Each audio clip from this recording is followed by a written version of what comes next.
Hi there, my name is Paul, and you might be listening to this before we meet for our first session. So I'm really welcoming you to the course and to the online component.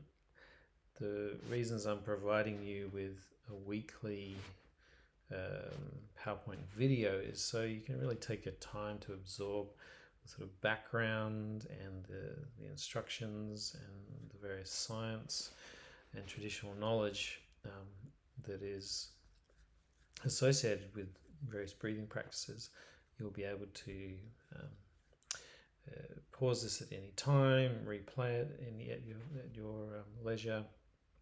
I mean, you won't have to sit and just listen to a sort of theoretical discussion in the sessions themselves. We'll focus almost exclusively on the practical experience, so you get as much embodied experience in each of the techniques as possible.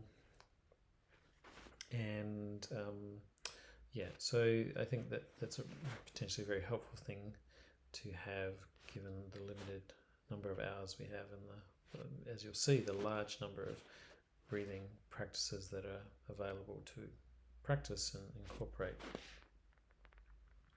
So the other thing that will happen is there will be a WhatsApp group that we will be on, so there'll be an ability to ask questions outside of the sessions, and I'll definitely recommend that you practice at least one, perhaps two techniques every day for the days you're not coming to the class.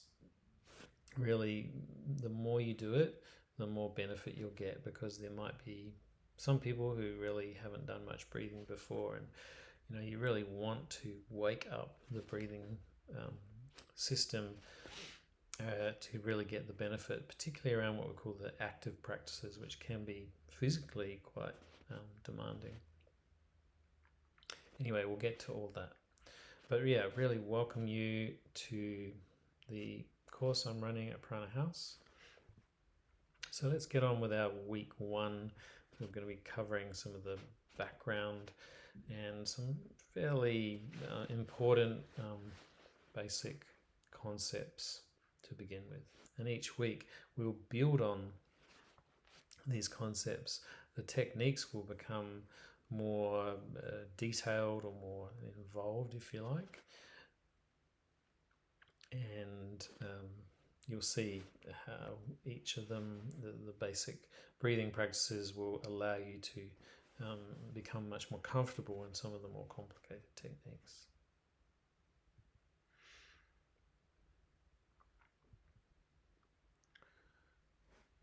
So we're going to cover some of these issues throughout this first session.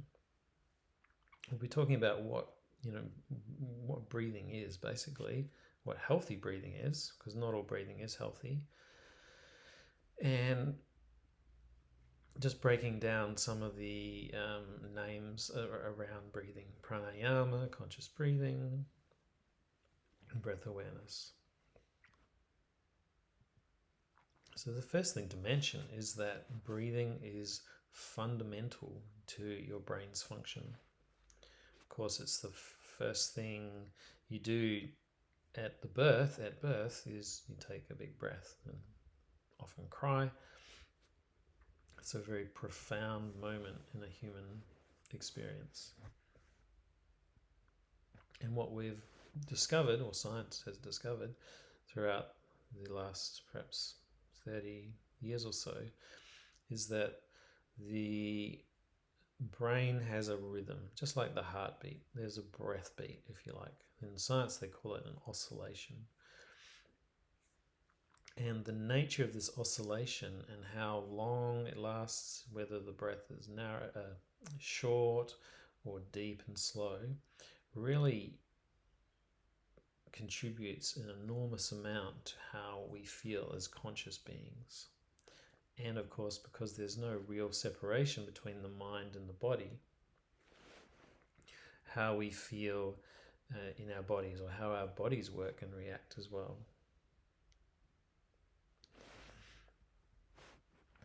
And this was actually commented on by William James, who is considered probably the father of modern psychology. And I'm putting some quotes in throughout these presentations from well-known teachers and scientists that I think are relevant and quite interesting. The I think, which Kant said must be able to accompany all my objects, he's referring to our experience in our minds, is, shall I put actually in brackets, the I breathe, which actually does accompany them. Breath is the essence out of which philosophers have constructed the entity known to them as consciousness. Now, of course, this wasn't proved by modern neuroscientific techniques like MRI scans and so on until quite recently, but I think William James and the Western science and the Eastern philosophy, the yoga philosophy, pretty much had worked this out through lots of thinking and experience. So what then is consciousness? So consciousness is really the space in which everything happens, all your experiences. Although you can have experiences in consciousness below awareness, most of what we know is in the field of awareness itself.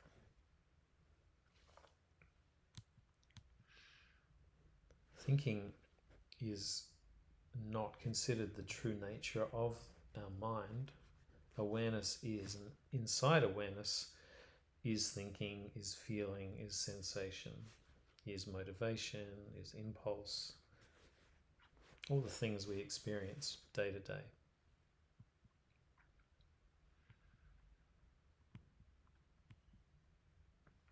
And we know there's different states of consciousness. I'm sure you're all familiar with being asleep or dreaming. It's a little bit different.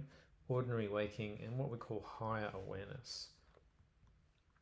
And so higher awareness was known to be a state where things were clear and calm and efficient in terms of thoughts, in terms of mood stability, in terms of creativity.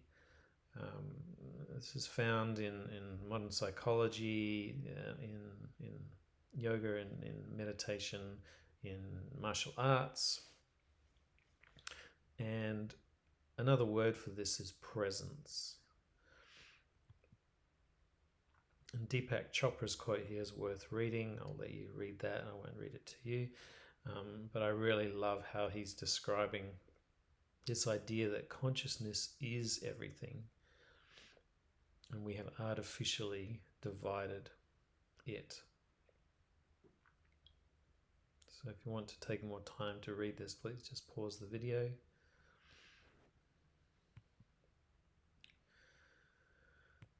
In yoga, there are 8 levels or 8 limbs that are like guidelines for a conscious life, a life of presence, of calmness, of awareness. And some of these are well known. If you practice yoga, you would know there are shapes or postures. Number 3, asana. Number 4 is actually a breathing practice. So it's its own branch of yoga, if you like. Number 5 is going inward and sensing the body, called interoception. It's an important word to learn, I guess, if you're not familiar with it.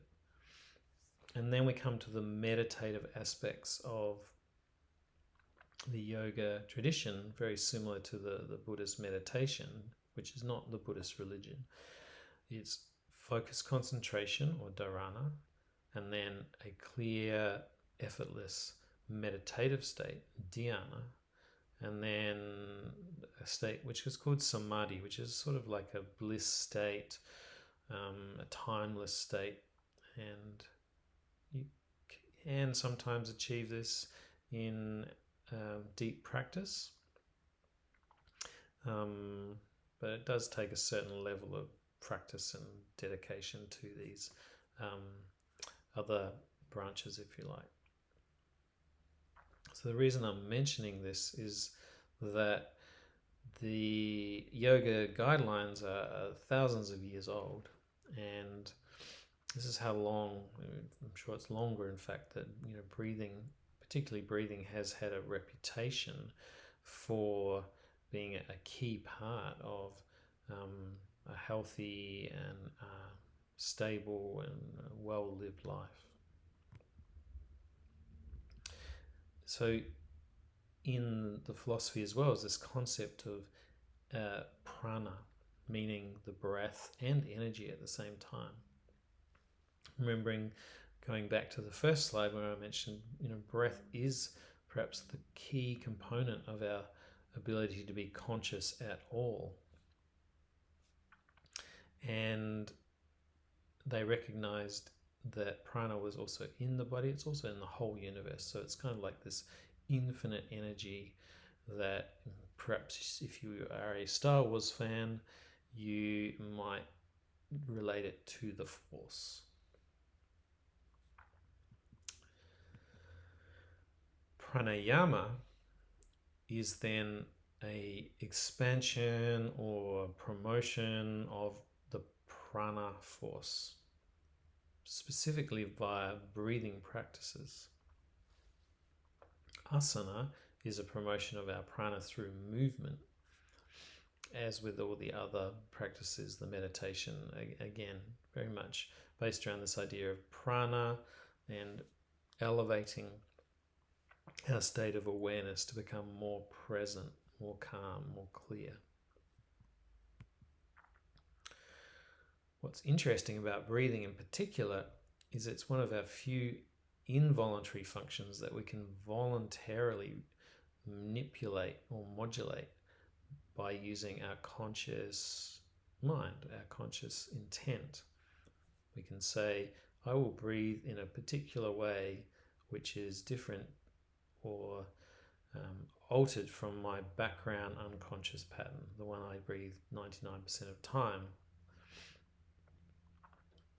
And when we do this, we are able to change how the mind and body regulate or communicate, and this creates a lower level of stress and a higher level of calmness. And so this intimate connection has been written about extensively.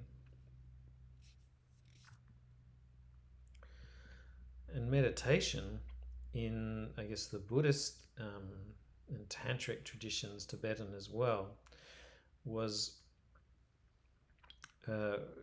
really founded on breathing, because it has this effect. When we change our breathing pattern, we regulate it, we slow it down, we deepen it, our state of consciousness changes to one that is clearer, more present, more meditative, if you like.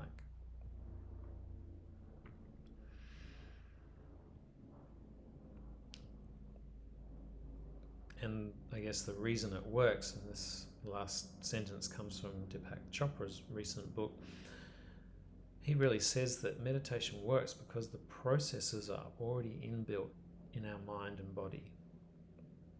And our mind and body are always searching for ways to come back to balance. You're tired, you have a nap or go to sleep. You're hungry, you eat. You are anxious, so you might take a bath, do some stretching, slow your breathing down. These are all examples of our natural inclination to regulate ourselves, returning to our natural balance. And so the formalization of our practices through using specific exercises, whether it's just sitting and noticing the breath or actually changing the depth or the speed of our breath, is really just a way that we've worked out over the centuries, the millennia, to hack into this natural capacity. funny thing about meditation is that it's not always easy. And I really love this cartoon of this young woman. Many of you have had these experiences where, in particular, we're distracted either through our body not being comfortable, I'm hungry, got an itchy foot, or pins and needles, or the mind is secreting thoughts. We really don't have control over them. They pop in and they feel intrusive. And so what these meditation practitioners worked out, these yoga and Buddhist meditation practitioners, etc., worked out, is that the more relaxed we are, the more effective our meditation will be. And this comes, and we'll talk about this later in week 3 or 4, this comes from this effect that the body has on the mind when we slow the breathing down and we induce what's called a relaxation response. It's a very effective way to relax both the mind and body. And this quote comes from Osho: if you cannot relax, you cannot participate in existence. And by existence, he's not meaning ordinary awareness, he's meaning higher states of awareness. And Patanjali, who's considered the founding father figure of yoga, who wrote what's called the Yoga Sutras, from which the limbs of yoga come, writes, when the mind is agitated, break up the patterns of breath, change the unconscious habits. And so we'll be doing this in our, particularly in our pranayama practices. So what's the point of breathing healthily? Well, as we've mentioned, it promotes these mind-body states of increased relaxation, lower stress, and higher states of awareness or consciousness or presence, which are associated with generally feeling happier, more clarity, rather than fuzzy confusion, high emotionality. And in the scientific studies, there's plenty of studies now showing that we can effect things like basic body functions like blood pressure, or the sense of energy we have, how we sleep, our libido, etc. These cannot happen if we're not changing very powerful basic operating programs in our mind or body. And so this operating program is called self-regulation, another very important term it's worth learning about. When we change the breathing, we affect how the mind and body are working together, and we sort of subconsciously relax, and then that floats into our field of conscious experience.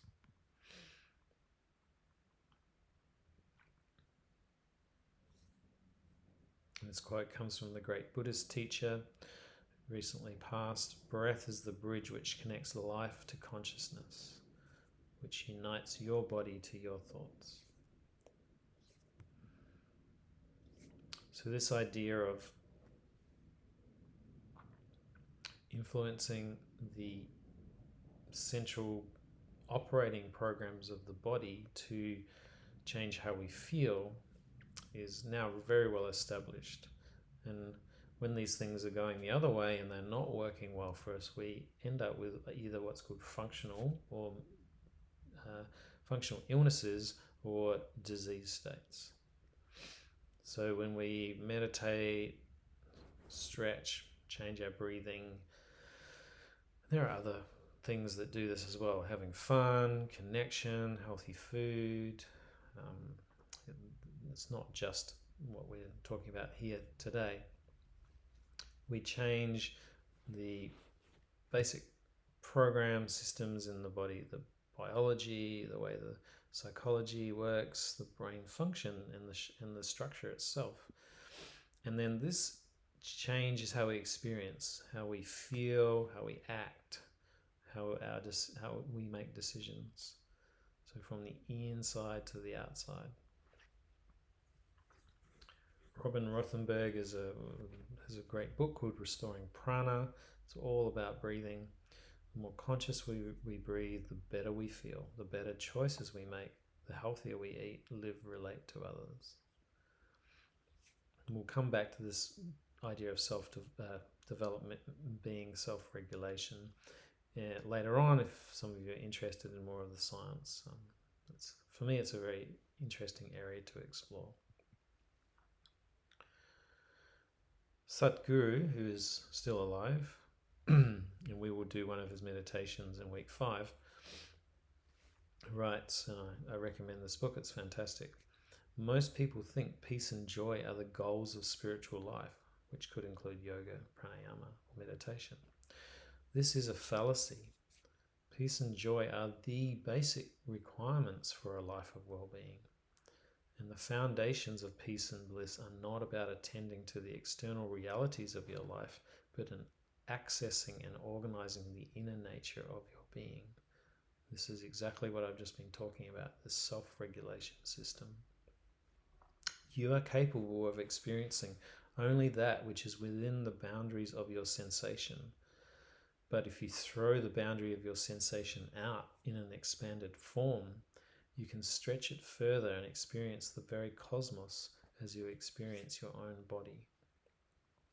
So really what he's referring to is this idea of interoception, feeling into the body, the pratyahara, the becoming more sensitive, and really tuning in to things that our body is doing all the time, but using these capacities that are always within us to come back into balance. And when there's more balance, there's more energy, there's more free energy available for the brain to experience the more pleasant functions of life. It costs a lot of energy to be stressed and in pain.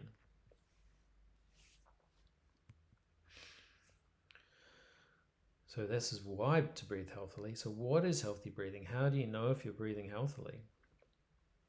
Well, effectively, our brainstem breathes for us. It's the little purple part down right at the bottom of the brain that then goes down and becomes the spinal cord and the neck.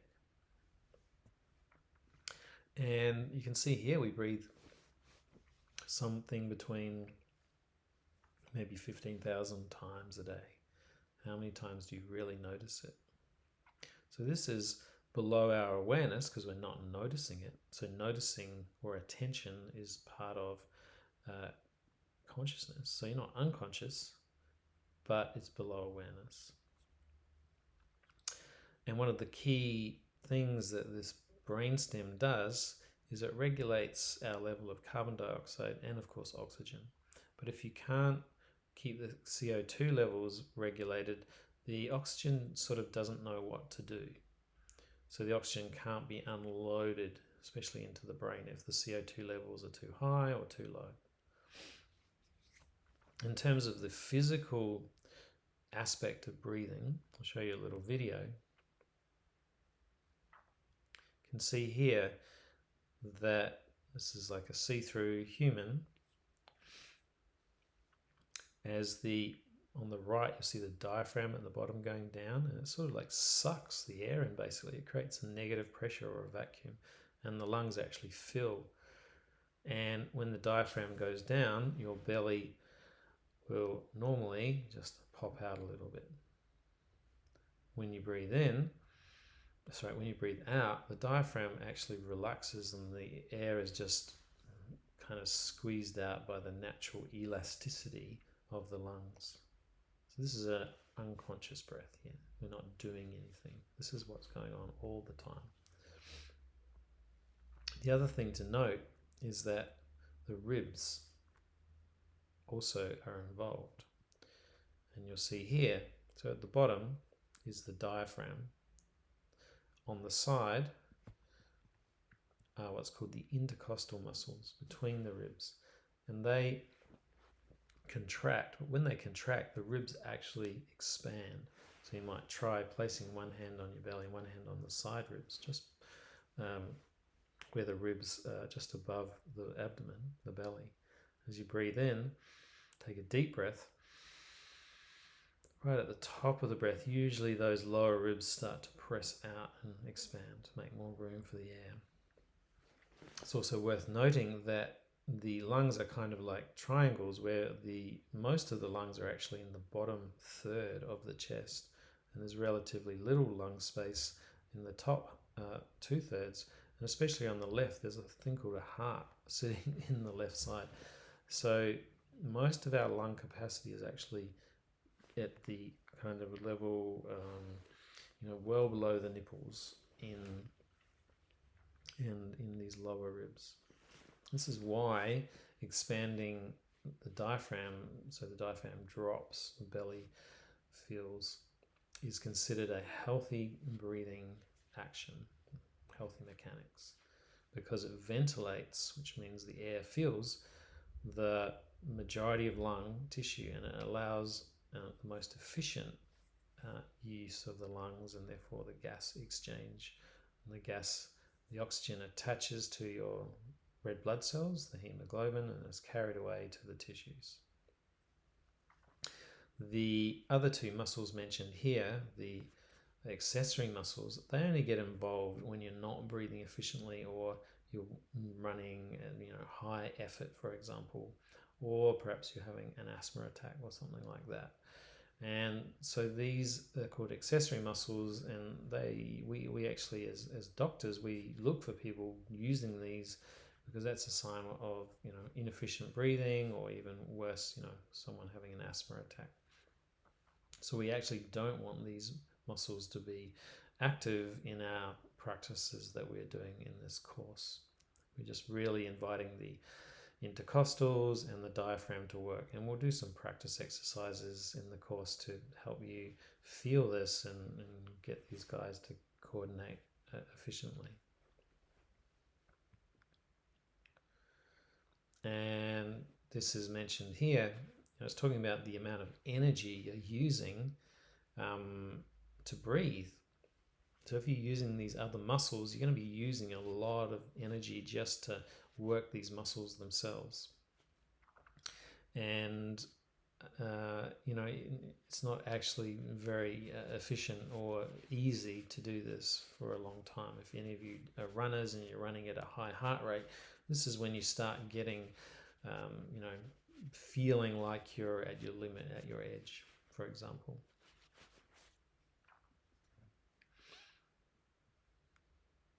So the natural breath and the healthy breath is described here.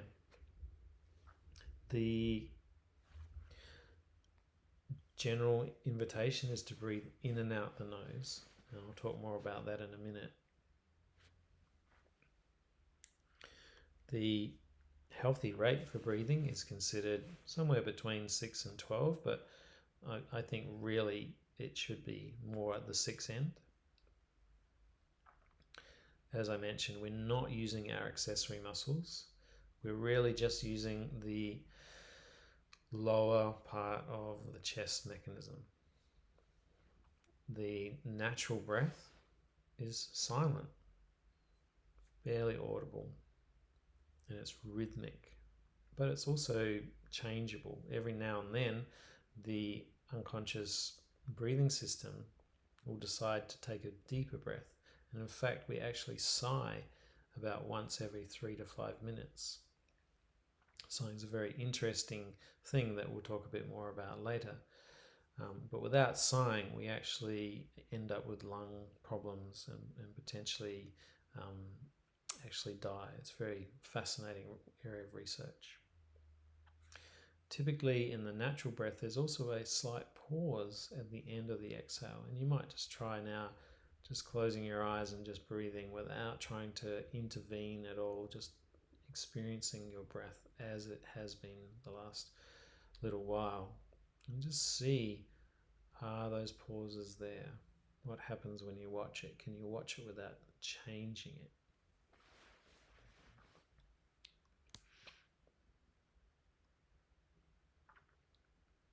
So that brings us to our first breathing technique. description of the technique. The techniques will follow.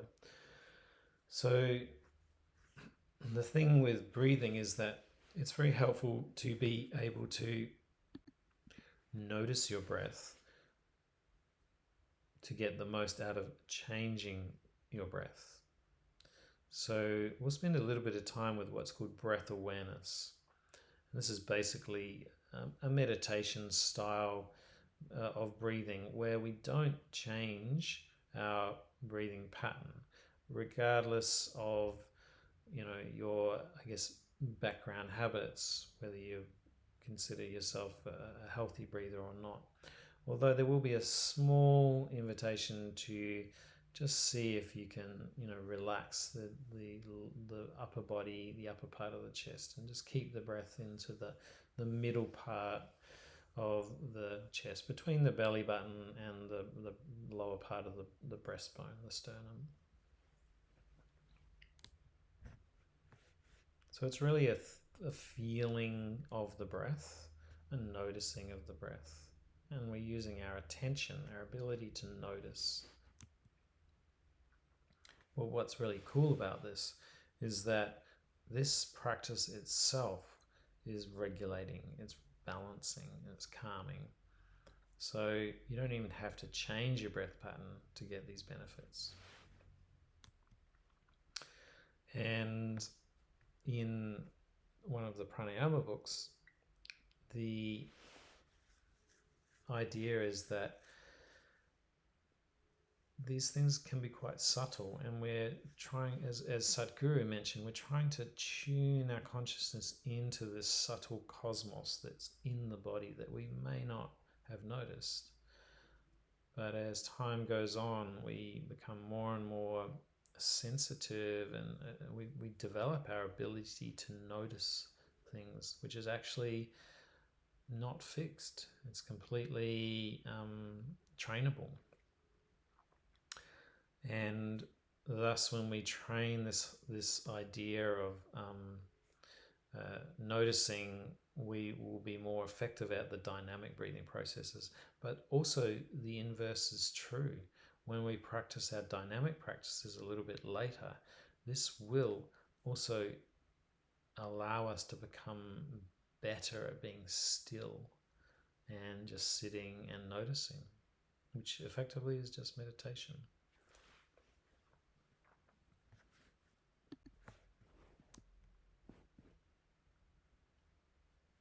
And Jon Kabat-Zinn is a very famous Buddhist teacher who's developed a worldwide program called Mindfulness-Based Stress Reduction.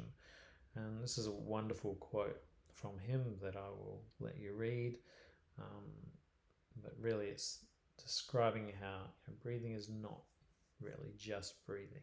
There's this world of experience inside it. Please just pause the video if you need more time to read it. So as opposed to breath awareness, we have conscious breathing. So conscious breathing is just a general term for pretty much all the other kinds of breathing that we'll be talking about. Pranayama, breath work, etc. So it's really where you're an active participant, and in particular you're changing one or more of the aspects of breathing, whether it's how fast we breathe or how deep we breathe. They're the main things. And the pranayama practices have like technical descriptions of a method of how or what to change. And this is how we get so many different practices, is they come with these different patterns. One might be a long inhale, one might be a slow exhale, one you might hold your breath, etc. So the week by week program that I'll be presenting is based on mostly on this idea. We'll build up from breath awareness and some very basic pranayama in week 1, and then we'll move on looking at things like the exhale and then the breath hold and then etc. Okay, so this is how the program's going to work. The word breathwork you might have heard of if you have been interested in this sort of thing is not pranayama per se, although some similarities exist between breathwork and some of the Kundalini yoga techniques. But breathwork is considered perhaps more what we call a shamanic practice that comes from like healing rituals and traditions around the world. And I've listed a number of them here. No matter what kind of breathing you're doing, relaxation is the most important thing to invite and to embody, to manifest in your body and in your approach to getting the benefits. No matter what technique you're doing, if you feel tense or tight, that's the first thing to work on, not to try to levitate or really change any other aspect of your consciousness. So important to do relaxation. And there are a number of ways we can work to achieve the relaxation before you even come to the breathing. And this is why in the yoga limbs we did the moving first. The asana came first because we move the body and we stretch the body, and then we would sit down and breathe. This is the reason that there was an order to these things. Dan Brule, very, very good book, highly recommended to read.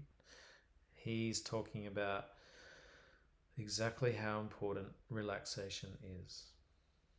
You can't get into the deep mind and or the deep body without having some kind of skill, I guess, around relaxation. It's very empowering to get the benefits out of these breathwork practices when you have already worked and found some level of relaxation. Okay, so pranayama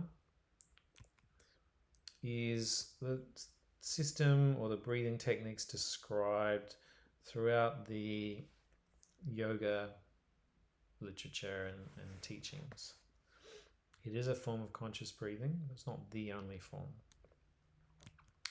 But it's a system, and it's of note because it's quite extensive and has, as I said, a number of different types of experience and breathing practices that you can explore. As I mentioned, we're really changing one or more parameters of respiration, how fast or how deep. Awareness of the breath is the first movement of the mind inward. Then pranayama is the doorway to deep stillness, and stillness is the doorway to a universe that is within you. You can see a lot of common themes between these quotes: Sadhguru, Christine Breeze, Dan Brule, etc. And I think that's a useful thing, that in non-scientific teaching and empiric teaching, that there's consistency of message throughout time and throughout teachers.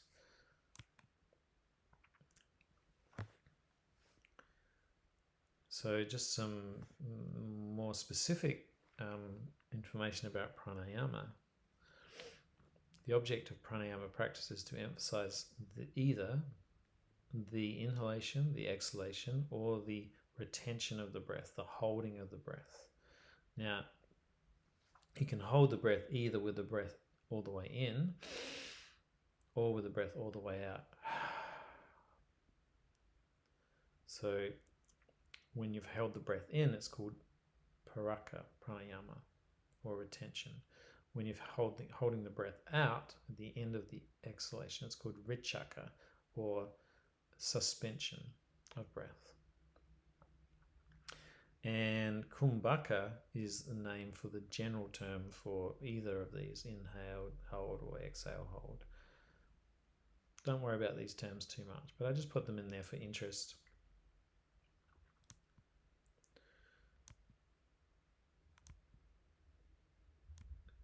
So we're going to work on different techniques, and some of them will be more emphasizing number 1 or number 2, number 3, number 4.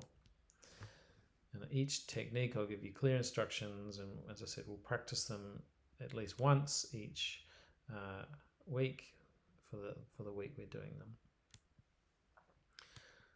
But having a little bit of a technical breakdown, I think, can help. And especially when you've done the technique, you might want to come back to these notes and go, oh, now I get it. That's what I was doing when I was following these instructions. It can be very helpful. It's getting more competent as you go, and it allows you to, look at the technical nature of what you're doing. The other thing that you can do is change what's called the ratio. So you can change the balance between the time of the inhale and the time of the exhale. So for example, you might take a long breath in and a short breath out. So that's a long ratio, or more emphasis on the inhale. So we'll play with those ratios as we go as well. Of all the phases, inhale, holding, or exhaling, exhale is the most important. Partly because it's inherently linked to our relaxation response, which I'll explain a bit later.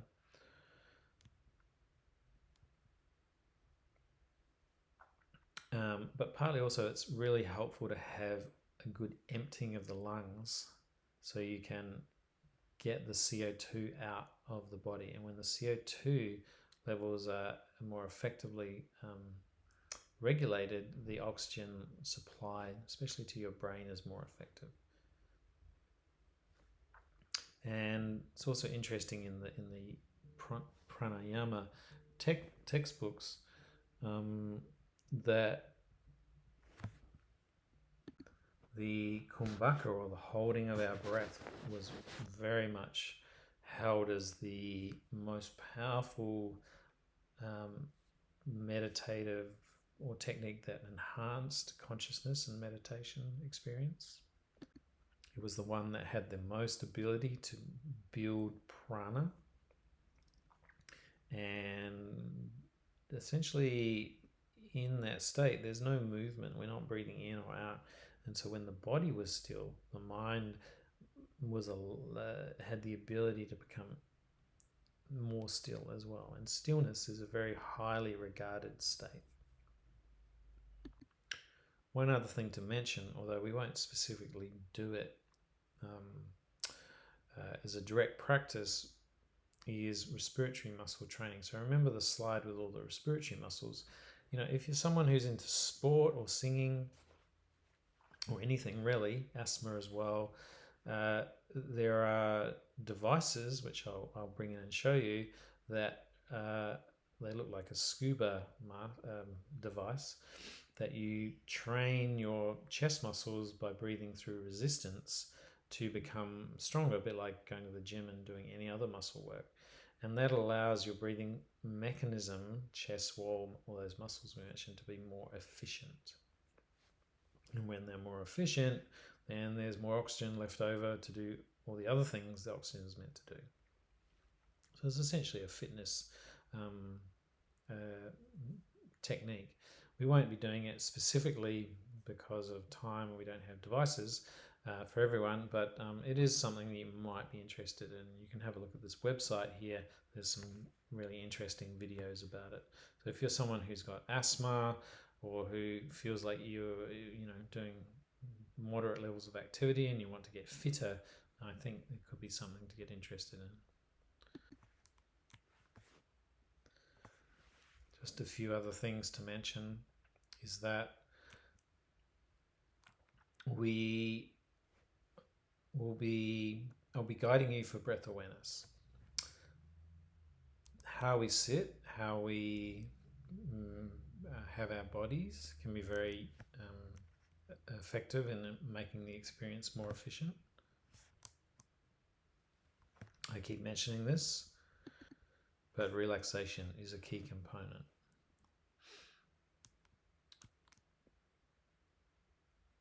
And especially when we get into week 5 and 6, we'll do some sort of more advanced techniques, one of which will be like a breathwork technique, really inviting you to, not only be relaxed, but to have a sort of curious, open mind about these practices as well.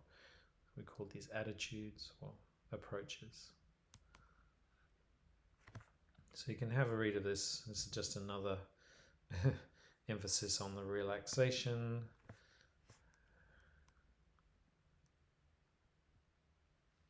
In terms of how to sit, there's a number of possibilities. You can also use blankets under the knees or sit on a block or a bolster. So there's many options, really just about being as comfortable as possible, because some of these practices might last for 10 or 15 minutes. So you don't want to be moving during the practice. It is possible to lie down, although generally it's not recommended for most pranayama techniques because often people will drift off to sleep.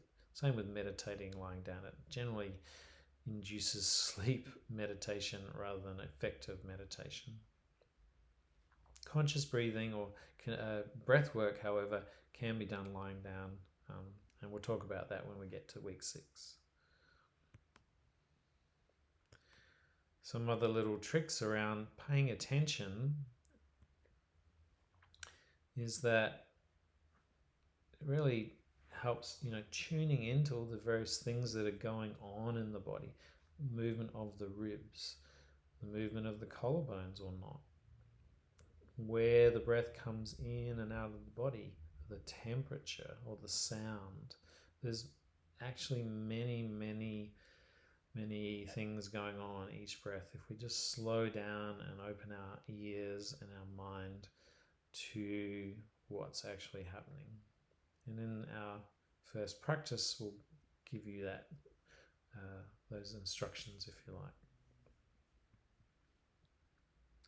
So I won't go into each of these techniques in the presentations here, but this is what we'll be doing when it says technique. We'll actually sit down and do these practices, but you feel free to read it, and you may or may not have experience with these, and that's great if you do. The idea of having it written here and the method is for when you go home after the workshop finishes on the Wednesday evening, and then I'll be inviting you to practice some of the techniques that we did in the week's workshop at home every day, and I'll describe that a bit more clearly on the last slide. So technique 1 would be simple breathing awareness. It has a number of other names. Dharana, Anapanasati is a Buddhist term, mindfulness of breath, or Lahari Pranayam. So a number of traditions have the same technique instructions, basically. Interesting here, though, is what actually is going on for most people is that you might notice where we start at the orange arrow. We're concentrating on the sensations of breathing. And typically what happens then is our attention will wander out into a thought, outside, to a noise. Then, we notice our distraction. So it's a key moment. We might notice that, that dog barking is a bit annoying. Oh gosh, that thought where did that come from? And then really the invitation is just to return our attention, our mind, back to the breathing. It's that simple. Of course, sometimes the distraction can last for a while, and you can start with a thought about, something random like your shopping you've got to do, and then you might have some childhood memory of going to the shops with your mum or your dad. These things can turn into whole movies very quickly. But eventually we notice our distraction and we bring ourselves back. This is intentional refocusing. So we'll give you the guidelines for that as we go throughout the practice as well, because we all get distracted. It's completely normal. We're not trying to block thoughts, we're just trying to acknowledge them and then come back to the breath. And this is described very nicely here. And we're trying to acknowledge the experience we're having, whether it's the breath or our distractions, without judging. Yeah, without attaching, just letting them be.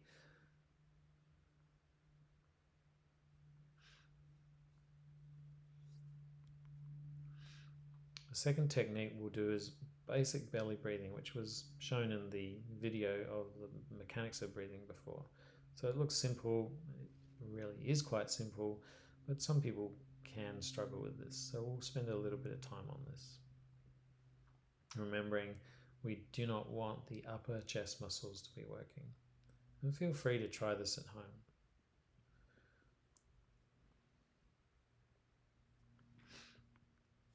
The third technique will be a technique called Ujjayi, which really is a gentle sound in the back of the throat. And I'll describe in the workshop how you can achieve that if you're not familiar with that from any yoga practice. It's a very useful focusing technique that's often done in yoga classes, but it can be done just on its own. Still breathing in and out through the nose. And just a sense of the muscles in the back of the throat, just tiny bit tightening to make a raspy sound. And there are some very good health benefits for doing this as well, like reduced snoring. Snoring in part is a lack of muscle tone in the upper respiratory area. The fourth technique we'll do is just a combination of belly breathing with the Ujjayi breathing.